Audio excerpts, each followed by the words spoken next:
Lobby Tools, Florida's legislative intelligence company. Subscribe today to Florida's leading policy, budget, and campaign tracking service. Request a free trial today at lobbytools.com.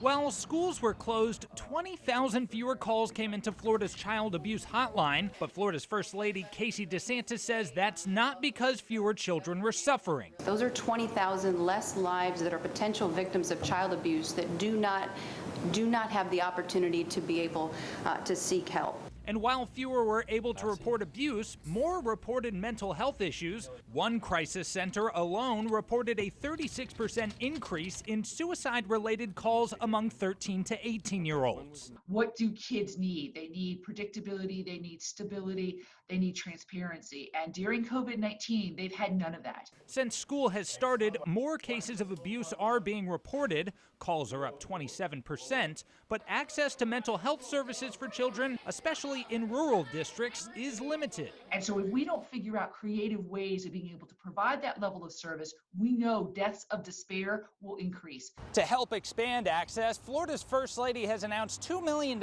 in CARES Act funding will be made available to bolster telehealth services in 18 rural school districts. It really broadens the access and lets folks get that immediate care that they need. The legislature included $100 million for school mental health in this year's budget, but the experts we spoke with say similar or even increased funding may be necessary in the coming year to respond to the long-term impacts of the pandemic. Reporting from the state capitol, I'm Jake Stofan.